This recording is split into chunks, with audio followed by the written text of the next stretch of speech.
ইলাহি বিজাহি নবিকা সৈয়দনা মুহাম্মদ সাল্লাল্লাহু আলাইহি ওয়াসাল্লাম ইন্দাকা। বিসমিল্লাহির রহমানির রহিম। সুপ্রিয় দর্শক ও শ্রোতা, আজ আমি অত্যন্ত মর্যাদাপূর্ণ তাৎপর্যপূর্ণ একটি মাসআলা নিয়ে আলোচনা করার জন্য আপনাদের সামনে উপস্থিত হয়েছি। সেটি হলো আজানের জবাব দেওয়ার বিধান কি, আজানের জবাবে কি বলতে হয়, ওযু ছাড়া আজানের জবাব দেওয়া যাবে কিনা, আজান শেষে কোনো দোয়া আছে কিনা। আজানের জবাব প্রসঙ্গে হাদিস শরীফে এভাবে এসেছে, রাসূল পাক সাল্লাল্লাহু আলাইহি ওয়াসাল্লাম ইরশাদ করেছেন, বিসমিল্লাহির রহমানির রহিম, ইযা সামি'তুমুল মুয়াজ্জিনা ফাকুলু মিসলা মা ইয়াকুল। নবী করিম সাল্লাল্লাহু আলাইহি ওয়াসাল্লাম ইরশাদ করেন, যখন তোমরা মুয়াজ্জিনের আজান শুনবে, সে যা বলবে তোমরা তার অনুরূপ বলো। সুবহানাল্লাহ। এ থেকে বোঝা যায় আজানের জবাব অত্যন্ত সওয়াবের একটি কাজ। হানাফি মাযহাব মতে আজানের জবাব দেওয়া মুস্তাহাব ও সুন্নাত, তবে কেউ কেউ এটিকে ওয়াজিব বলেছেন। সর্বসম্মতিক্রমে এটি মুস্তাহাব। আজানের জবাব আমরা কিভাবে দেব, এই বিষয়টি আলোচনা করার জন্য আপনাদের সামনে আমি একটি কিতাব নিয়ে উপস্থিত হয়েছি। সেটি বিশ্ববিখ্যাত একটি ফতোয়ার কিতাব। ইমাম ইবনে আবিদিন শামী রাহমাতুল্লাহ আলাইহি ওনার বিখ্যাত ফতোয়া শামীর কিতাবুস সালাতের বাব আযানের মধ্যে এই বিষয়টি অত্যন্ত সুন্দরভাবে বিশ্লেষণ করেছেন। বিসমিল্লাহির রহমানির রহিম, ওয়ালাউ তাকাররারা আযান আউয়াল, এই সংক্রান্ত লাইনটির ব্যাখ্যায় ফতোয়া শামীতে এভাবে এসেছে, আই বিআন আযানা ওয়াহিদুন বা'দা ওয়াহিদিন আম্মা লাউ সামি'াহু ফি আনিন ওয়াহিদিন মিন জিহাতিন ফাসায়াতি কাউলুহু আজাব আল আউয়াল সাওয়াউন কানা মুয়াজ্জিনু মসজিদিহি আও গায়রিহি। অর্থাৎ এক আজানের পর যদি আরেক আজান শোনা যায় এবং একই সময়ে বিভিন্ন প্রশস্ত জায়গা থেকে যদি একাধিক আজান শোনা যায়, সেই ক্ষেত্রে প্রথম আজানের জবাব দেওয়াই যথেষ্ট হবে। এই বিষয়টিকে আমি আরেকটু সহজভাবে ব্যাখ্যা করি।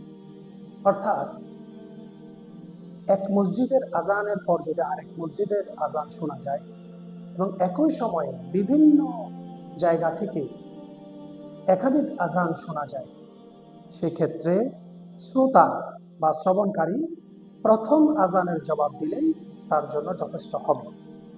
তবে আরেকটি বিষয় হচ্ছে, কেউ যদি প্রত্যেকটি আজানের জবাব দিতে চায়, এটা তো সওয়াবের কাজ, দিতে পারবে, এতে কোনো সমস্যা নেই, উল্টা সওয়াবের অধিকারী হবে। এই সমস্যা, একাধিক আজানের যে সমস্যা, এটা যারা শহরে থাকে তারাই ফেস করে।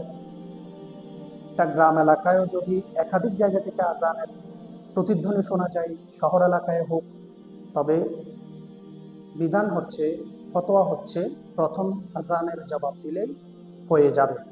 কেউ সব আজানের যদি জবাব দিতে চায় তিনিও দিতে পারবেন, এতে কোনো সমস্যা হবে না। তবে কেউ যদি আজানের জবাব না দেন, তবে তিনি গুনাহগার হবেন না। এই ক্ষেত্রে তিনি অনেক সওয়াব থেকে বঞ্চিত হবেন। এবার আসুন আজানের জবাব দেওয়ার পদ্ধতিটা আমরা জেনে নিই। মুয়াজ্জিন যখন আল্লাহু আকবার বলবেন, সামিঈন শ্রোতাও তখন আল্লাহু আকবার বলবেন। আশহাদু আল্লা ইলাহা ইল্লাল্লাহ যখন বলবেন, শ্রবণকারীরাও আশহাদু আল্লা ইলাহা ইল্লাল্লাহ বলবেন। আশহাদু আন্না মুহাম্মাদার রাসূলুল্লাহ বললে শ্রবণকারীও একইভাবে উত্তর দিবেন।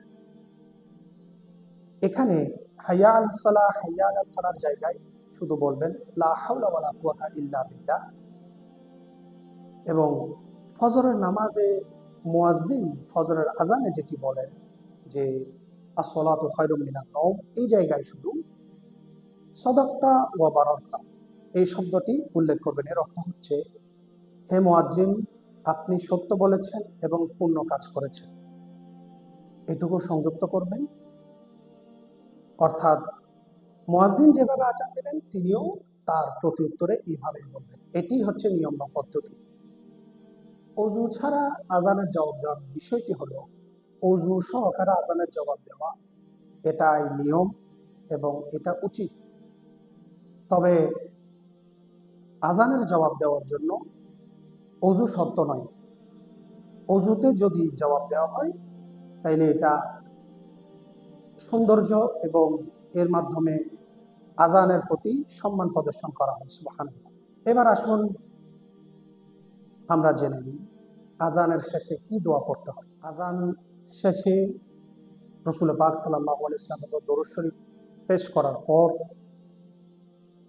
একটি দোয়া রয়েছে, আল্লাহুম্মা রাব্বা হাযিহি দাওয়াতিত তাম্মা।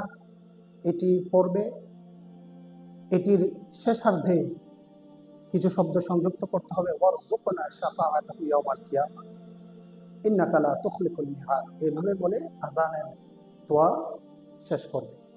দোয়ার আদব হচ্ছে হাত উঠানো, এটিও আমাদের জেনে রাখা উচিত। এবার আমরা জেনে নেই যেসব অবস্থায় আজানের জবাব দেওয়া উচিত নয় বা না দেওয়াই উত্তম। হানাফি মাযহাব অনুসারে স্বামী স্ত্রীর একান্ত সময় যখন অতিবাহিত করছে সেই সময়, নামাজ অবস্থায়,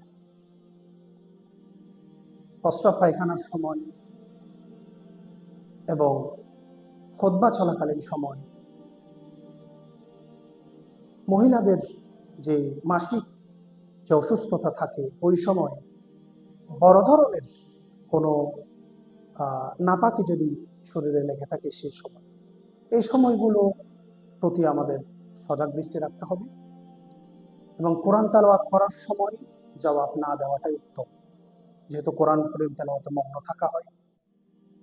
কেউ যদি জবাব দিতে চায় কোরআনুল কারীম তেলাওয়াত বন্ধ রেখে জবাব দিবে, আর নামাজ অবস্থায় জবাব দেওয়া যাবে না। এটি হলো হানাফি মাযহাবের নিয়ম, হানাফি মাযহাবের মাসআলা, এবং এটাই শরীয়তের ফিকহি মাসআলা। আল্লাহ রাসূল আমাদেরকে এই সমস্ত বিধান জানার ও মানার তৌফিক দান করুন। আমিন। মা আসসালামা। আসসালামু আলাইকুম ওয়া রাহমাতুল্লাহি ওয়া বারাকাতুহু।